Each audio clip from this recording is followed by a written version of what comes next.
Welcome, everybody, back into another episode of Two Fat Guys in a Dream. Of course, I'm your host of the most, Truman Steam Machine Steen. As always, I'm joined here by my father, Scott Steen. Scott, how are you doing? Doing well, Truman. How are you? I'm doing good. I had I had a good weekend. I was in Grand Island, Nebraska, having a grand old time. Was it everything I told you it would be and more? Oh yeah, absolutely. Yeah, it was exactly how you described. Let's see what else happened. Oh, I had a random tweet about a taco truck here in Colby, Kansas. What I refer to as Kansas viral. Got like for no, you got 1,700 likes just for no reason. I gained like 100 followers on Twitter. I don't know what happened.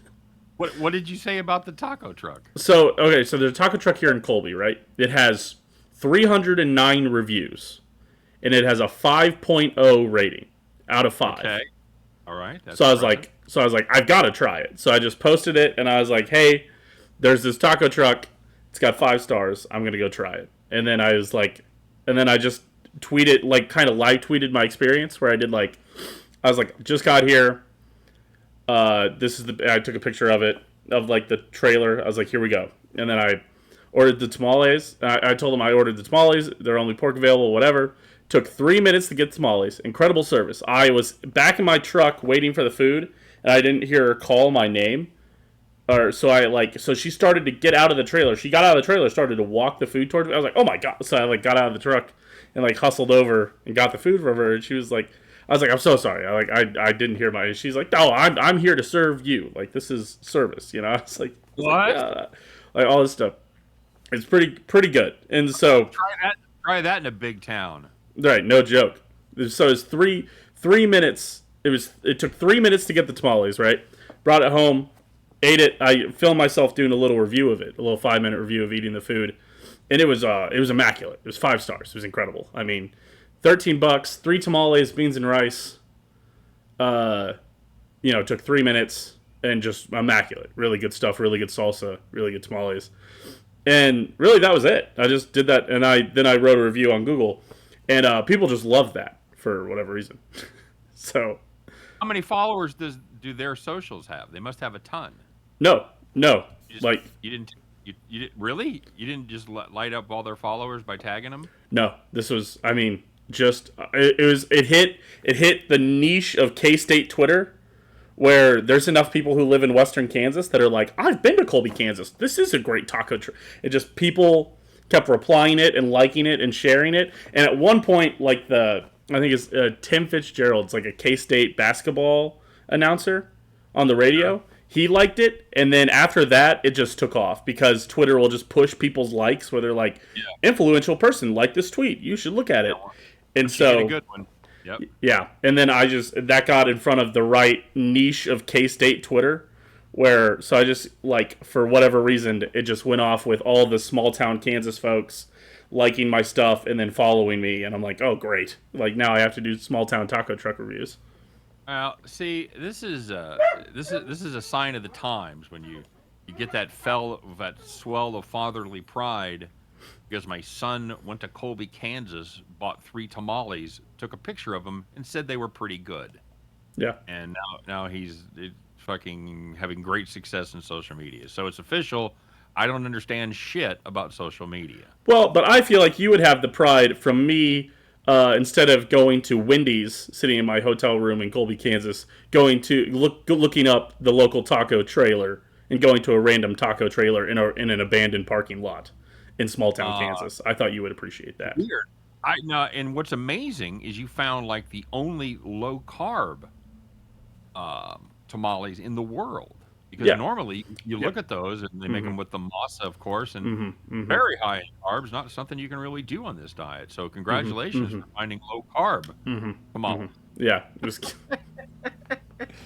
Don't worry, I made sure I got a good workout in. I had 1,800 calories available. I basically had a full day's worth of calories and carbs available from my workout. So I was in a good zone. But yeah. Well, and I'm sure you had massive success since you were offsetting your food intake like that. So let's do a smooth segue, just like we rehearsed it. right into your personal health review, buddy. How'd you do this week? I actually did have a pretty good week, Scott. I lost 1 pound. We talked about this. Oh. We talked about the 252 barrier that I had been on for the last, I don't know how many weeks, and I'm down to 251. We're marching to under 250. I didn't have as bad as a weekend as I had last weekend, so that's good. I'm not starting the week. I mean, I started last weekend, for the record. Like on Monday, I weighed like 259. Which is just, which again, we talked. I needed to do changes. I needed to reevaluate and reassess. Is there a little voice in the back of your head on Monday morning going, one of these times I ought to try just sticking to the plan 7 days and see what happens? Because it's always some mad scramble. We've talked about it before. I know. Last 4 days. Well, does the diet work? I have no fucking idea. Probably. Works really good for 4 days. I lost 8 pounds, but I'm Tamale Timmy over there. Tamale Timmy. God. My name starts with a T, damn it. It could have just been Tamale Truman. What happened? Doesn't even make sense. Maybe an unnecessary reach there, but I think Timmy's a little more degrading. Oh, okay. I appreciate that from you. Apologies to all our Tim fans out there. Now that you have all these new Twitter followers, I'm sure that'll just follow with more success for the show. Yeah. And they're like, the diet with Tamale Timmy does a diet show? He's out there gobbling down tamales. Jesus. God, this guy does everything.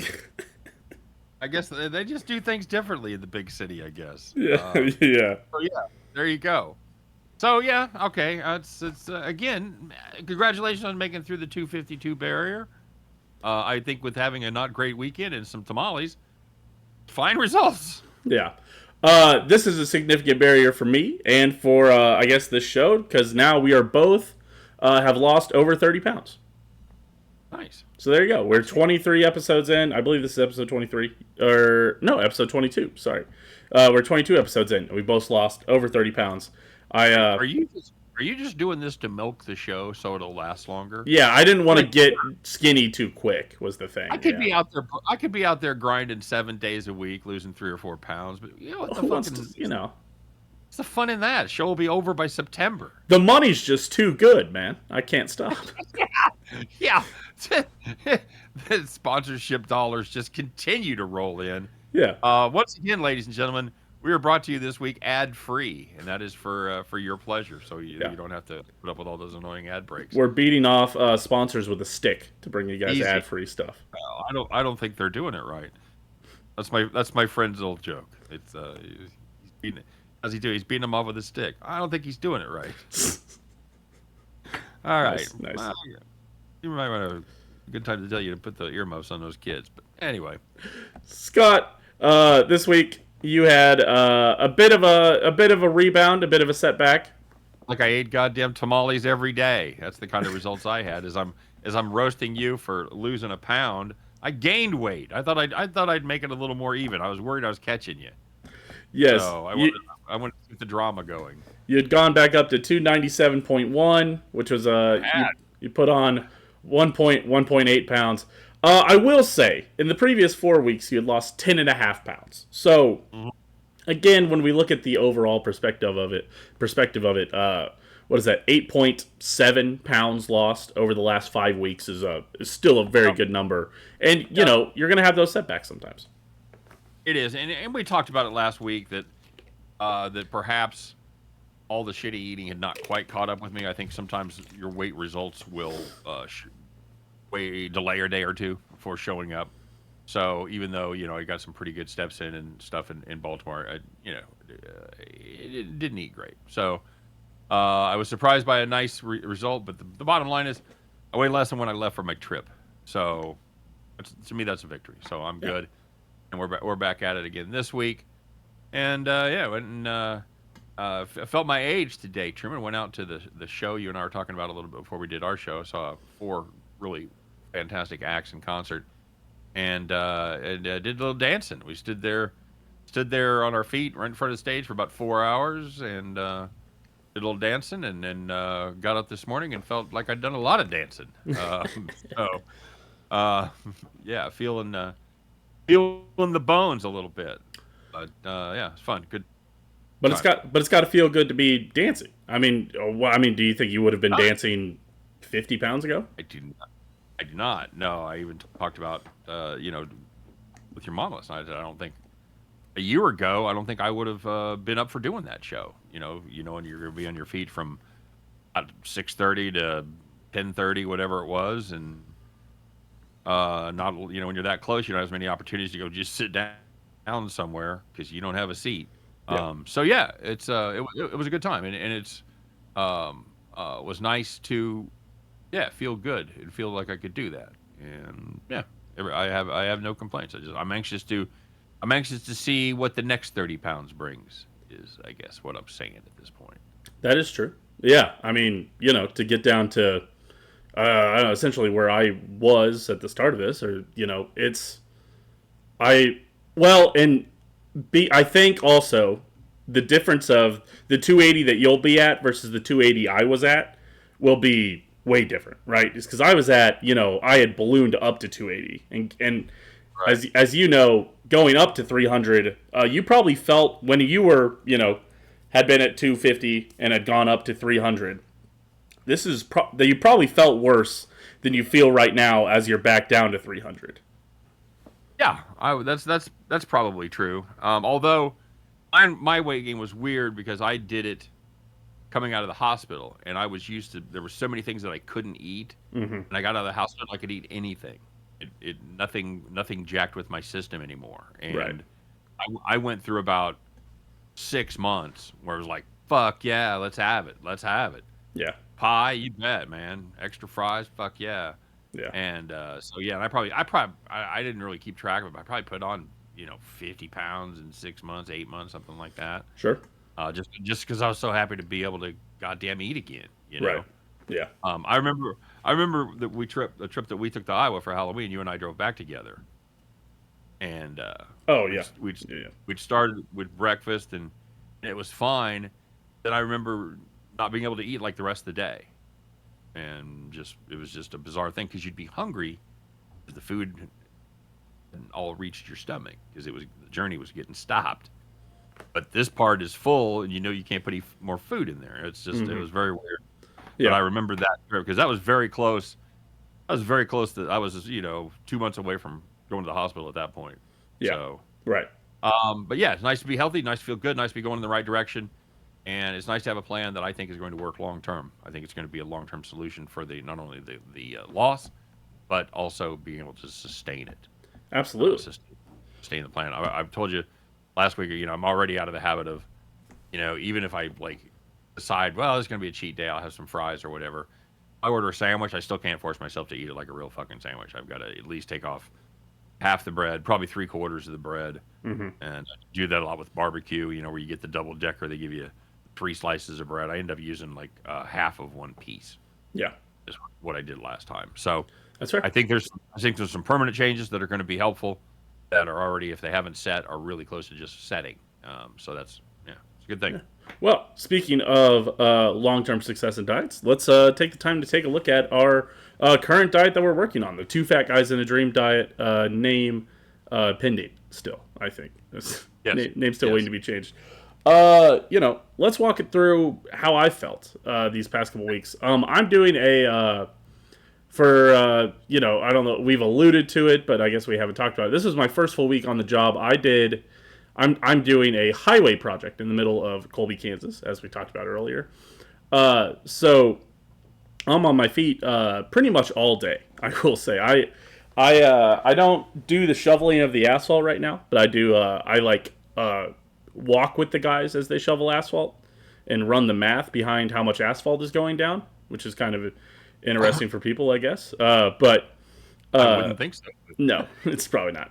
But it means that I'm staying on my feet a lot, I'm moving around a lot, and that helps. But what that also lends itself to is I couldn't imagine being on the raw food diet right now. We talked about how just worn out I felt at all times Right. doing that. And I definitely would. I need the sustenance right now, but also I couldn't imagine doing the low fat where you had a bunch of carbs. Because I imagine I Right. could just sit in there and just eat, sugar after sugar. I watch these guys. I watch some guys on the pavement crew. They're working with 300-degree asphalt. It's 90 degrees outside. They're shoveling it, and I'm watching these guys like drink like a Coke in the middle of it. I'm like, Jesus Christ, that's crazy. Just But I remember, being like that, where you're just like, sometimes you're just in that grind, and you're like, I'm gonna burn 2,000 calories today doing this. It doesn't matter. But at the same time, I just know when I'm eating clean like this, just how much better I feel at all times, that I couldn't Right. imagine doing that right now. Your mom's the big Tour de France fan, and it's on right now. It's just they've actually concluded the day. Don't no spoilers. No, But she's really interested in the nutritional aspect of the riders, and they were saying that they have to, while they're riding, they have to consume. I think the number is, 120 grams of carbohydrates per hour. They basically take this tube of shit that is just pure carbs. They grab it, and then 120 carbs. I can't imagine what it's made of. But that's what they do. Jeez. So yes, it's and for the record, you have been on the other side of the asphalt equation. You have been on the hot side of that. Yes. You Oh, yeah. you poured asphalt for 2 summers, 1 summer. 2 summers. Yeah, you worked for Belton for 3 summers, poured asphalt for 2 of them, right? Right. Because they were short people. Yes. You were an intern. First year you did intern shit, went around, learned about the operation, the streets, and all that. Mm-hmm. Third year, they're like, you know what? We're short of guys to pour asphalt. There's too many of them done been drinking cokes in the middle of the fucking day, and they can't report to work. Right. So hey, intern, go out there and shovel some asphalt. I don't know if there is a worse job. I'm sure there is a plumber on a terrible job where shit's leaking literally on you. Yeah. I think that would be unpleasant. There are But grosser jobs, but there are not much harder jobs. No, I would agree with that. I'll give you one possibility. You remember Don from the bowling alley? We went to get Papa's car worked on one time. He lived out in the country, out Sure. past Lone Jack. Yeah, sure. All right, so he was a little King skinny, City? scrappy. I want to say. Yeah, maybe. Yeah. He was a little skinny, scrappy fucker, and he worked for the in a contract with the highway department, and he had a gas-powered weed eater, which I don't know what's that weigh, 20, 25 pounds. Sure. So they would use that to clear the median because it was sloped and you couldn't get a mower in there. Yep. And I said, no, fuck, dude, that sounds, and as it goes in the middle of summer, of course, I said, how far do you go? He goes, well, I usually go about 10 miles up and 10 miles back. I'm like, holy shit. So you're out there with a fucking gas-powered weed eater for 20 miles. So that's a big boy job there too. Yeah. Yeah. But I've said it before. One of the most impressive things I've ever seen was the summer that you worked, went and poured asphalt during the day, came home, took a shower, changed clothes, went to fucking valet and ran 10 miles. Yeah. And Yeah. doing your valet. Those are some brutal days. Yeah. I said, I don't think this kid is ever going to fucking be broke in his life. I think he's going to be able to pay his bills. Always be able to go find some work somewhere. Yeah. But Yeah, absolutely. So anyway, I'll- enough of fatherly pride. First, you have your tweet go viral. Yeah. Kansas viral. Right. Yeah. It's asphalt story, so Yeah. pretty goddamn impressive. Broke through 252. Everything's coming up, Truman. Let's Yeah. be honest. No, but what I will say is that being in that heat, doing these things, again, as we talk about this a lot when we run into this. We talked about this with your dancing earlier. Couldn't imagine being 30 pounds heavier right now. Holy shit. Right. I couldn't imagine, because this is, I feel worn out enough as is when I get back. I couldn't imagine being 30 pounds heavier. And 2, I couldn't imagine eating just shit. Like, I couldn't imagine eating a Wendy's cheeseburger for lunch or something and just, like, fries. Like, I think all week I had a deli Greek salad, which had like a rozo and olives and mozzarella and stuff, and that was like some nice meats and olives. Those were very good. What did you say? Orozo? You say? Oh no, close. Orzo. Orzo. Sorry, I added an extra letter. My bad.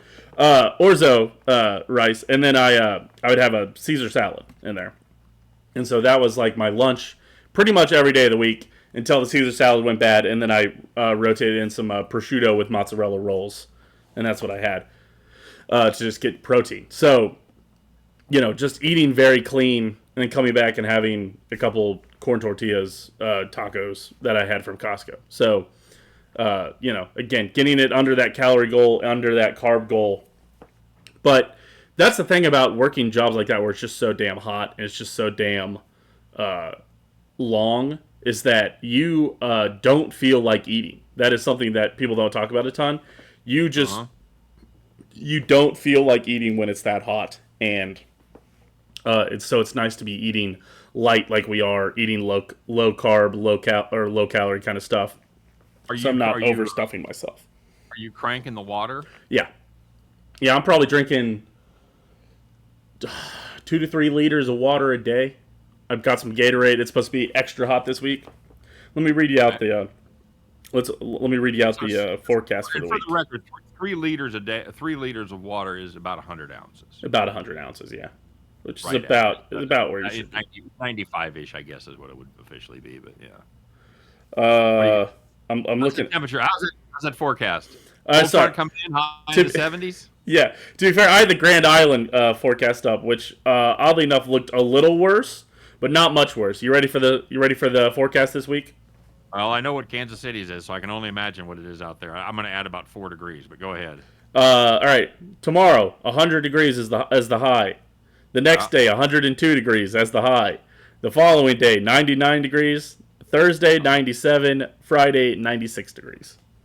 That's my 5-day work week this week. And no rain, which means when there's no rain like that, it means that we are going to be working sunrise to sunset, baby. We're going to be working 7 to 7, 7 to 8 every day. One of my favorite songs from Fiddler on the Roof, by the way. Sunrise, sunset. Yeah. That's probably a great reference for people who have seen Fiddler on the Roof, I'll be honest. I was just going to say, I don't know who my jokes are for sometimes, because I'm guessing we have a lot of your friends watching the show. I start making Fiddler on the Roof. I might as well be making deep cut Doors songs references. I've looked at the analytics. A lot of clicks come from Facebook, so that's got to be your friends. Okay. Well, my friends are cool, so they're not on Facebook anymore. I will just say, if there's ever something I say, fucking look it up. You got Google. Google look it up. Google sunrise, sunset, Fiddler on the Roof. Find out why that's funny, because it is. If you don't get it, it's on you. But all right. Let me ask you real quick here before we move on. How many times a day when you're out there watching asphalt being poured, do you ask yourself, what the fuck did I go to college for? I do that. I do that a fair amount. Why did I go to college and put 4 years experience in as an engineer? Actually, because I know it's not too much of a mystery, and a lot of people know at this point, and I know that a fair amount of my superiors and whatnot don't watch this show. I know that I'm probably not sticking with what I'm going to do with this asphalt thing forever. I was actually, somebody called me this week and to talk about job stuff, about a different job. And you know what came up? This podcast. Really? Yes. Yes, they brought up something about my social media, or not my social medias, but they said, "Oh, you seem like a really funny guy." And I was like, "What do you mean by that?" He's like, "Well, I've seen you in the show. Is that that you do that with your dad, right? The podcast?" I was like, "Oh my god!" I was like, "Yeah." They called you anyway, huh? Yeah, I know, right? I was like, dude, listen, the skeletons are all out of the closet. If we talked about it in this interview, then you know everything. So that's your deep diving gonna fucking yield much more. Right. Congratulations, so Truman, because in 8 years, you've gone from pouring asphalt to watching them pour asphalt. I'm really moving up. Yeah. I think another 8 years or so, you could be in the truck. You could be. I could be driving the asphalt. That's what I'm saying. You could be moving that asphalt trailer down the road. There's somebody in the plant who watches them do the asphalt and test it sometimes. Let's not get carried away. I'm not here to inhibit your dreams. But, that's fair. Okay. All right. That's fair. So, you're 2 weeks in. The results haven't been great, but Just one we've had weekend. Just the 1 week. Oh, was this just the first week? This Oh, is the end shit. of the first week. Time flies. Okay, Yes. good. So you like it? You think it's something you could sustain? And we've talked about what I've been doing. How exactly have you've put some modifications of your own in there? Yeah. What kind of modifications? Remind everybody again what you're doing. I get. You know what? Give everybody the parameters. Let's give them the numbers. What are you trying to do? How many carbs? How many? See, how I many have it sugars? up. I'm also trying to make sure we wrap this up fairly quickly before my laptop does. I've got 6 minutes. We'll see how this goes. Okay. Well, if we end suddenly, Yeah, everybody will know. If we have any potential recruiters, it has nothing to do with his ability to manage his time and resources. I promise you. Yes. Okay. Here you go, Scott. We're doing 1,800 calories, 80 net carbs, sugar less than fiber, whole grains, 158 grams of protein, and if you work out, you get half those calories back. On the weekends, it does go up to 2,000 calories. You're doing a 14-10 intermittent fasting, so you fast for 14 hours, you eat for 10. 100, you get 100 net carbs. You're still doing whole grains, still hitting the same protein, still getting half the calories for working out. Were you able to do any of that over the last weekend? No, not really. Okay. No, because we were out of town, so I didn't really get to dictate what we ate. So. Oh, and that's also a good rule to remember if you're married. Yeah. Whatever you do out of town, it doesn't really count. Wait. All right. As was Chekhov's gun. Truly, I told everybody that the laptop might die, and the laptop died. In the middle of, I did not have 6 minutes left. For those keeping track at home, I had maybe 2 minutes left. I was lied to. So, I just wanted to make sure that we came back here and wrapped it up. Honestly, I did go back and listen to where we cut off. A very funny moment to cut off, as you talked about diets and marriages. Nothing counts on the weekend. And then I was like, wait. And then it cuts off when I'm in the middle. I'm like, wait. So, this is a great moment to cut off there. Yeah. That's like mom was listening and pulled the plug on the whole operation. Right, she's like, no, you can't say that. Yeah. But yeah. So overall, Scott, I'm looking for as much as I'm not looking forward to this week of 100+ degrees and all that stuff. I do feel like with this diet, one, I feel like I'm setting up for a great week because I'm gonna lose a shit ton of water weight every day. But two, I feel like I'm setting myself up well for like bad, kind of just like, making my body feel the best that it can feel, and that's what I do appreciate about this diet that we've got rocking. All right, at some point, and I don't know when it'll happen, but you owe it to our crowd and our audience and our fans to do 7 full days. I'm gonna do 7. I've had weeks I've done 7 full days. Yes. Not on this plan though. Not on this plan. Well, on this plan it only goes up 200 calories, and it doesn't change that much on the weekends. That's what I'm saying. So it should be easy to stay within those parameters. Absolutely. And I believe that if we went back and listened to every show, I would bet there is not more than 1 or 2 weeks you had 7 days on the diet. No, and I think the last time I lost like 2.5 pounds, I had done it through the weekend. And again, we talked about this. I had a lot of success on keto at the beginning of everything when we first started keto, because keto, you have to do it on the weekends because you're forced into trying to hit ketosis and you don't want to throw your body out of ketosis. So you stick to it on the weekends because you don't want to go out of it. And that's, oddly enough, when I was having my most success. I don't think there's a correlation here. I don't see how any of those things could be related.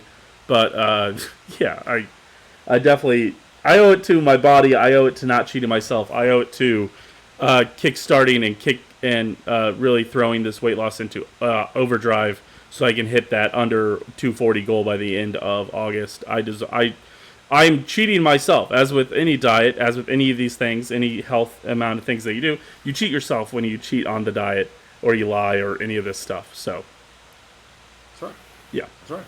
So you're only hurting yourself. So. That's right. So we'll get it done this weekend, and we'll get it done this week. I do want to thank everybody for coming through and sticking out, even with again our kind of weird setup. Maybe my audio is a little weird. I know I'm getting weird feedback after we restarted. For some reason, I'm getting weird feedback from Scott. It almost sounds like he got the fan on now. I don't even know what happened. But no, nothing has changed except I no longer have the big studio light on. Weird. I don't know. So I don't know why there would be less interference once I turned something off, but that's the only difference in what was going on here 15 minutes ago. When we stopped. So anyway, interesting. But I do want to thank everybody for being here. Again, check out the YouTube if you're over, and if you're already on the YouTube, make sure you like, comment, subscribe. If you're on Spotify or Apple Podcasts, make sure to follow us there, like it, rate it, do everything you can. You can check us out. Truman, Scott. I'm at Steehn Machine. I'm not Steamroller because Scott is Steamroller on Twitter. I'm Steehn Machine on Twitter and TikTok. If you're into TikTok stuff, I'm stranded out here in Colby for a little bit longer, so I'm thinking about recording some TikTok stuff this week. So we'll see how it goes. Oh, there you go. And of course, if you're a potential employer for either myself or Truman, this is about as goofy as it gets. We are super professional in a business situation. Oh, for sure. And we would never be this goofy. Yes, right. So. Yeah, none of our nothing on these podcasts reflects my past, current, or future employers' views. There you go. All my Facebook friends out there that have worked with me in the past are like, well, that's just a fucking lie right there. You at work too. So. All right. As the young fella said, thanks everybody for tuning in. Keeping track of our journey is as inconsistent and uneven as it may be. It is our journey. We are having ultimate success. And we are going to be skinnier people next week, and that's what we're excited about. So yeah, don't forget to follow us on the socials. Check out Open Disaster Productions over on YouTube, and follow the kid on the TikTok. You could you play your cards right. He could be doing another food truck review. That's right. Yeah, and eating more of those low carb tamales again. 100%. As always, we appreciate you guys for being here. Appreciate the believers, the dreamers, and even the fat guys. We'll see you guys next week to talk a little bit more about the Two Fat Guys and a Dream Diet. And don't forget, guys, if you guys do have suggestions, comments, things you might help me for sustaining through the weekend, let us know in the comments. And things you want to see on the diet, let us know. But all right, guys, we appreciate it. We'll see you guys next week.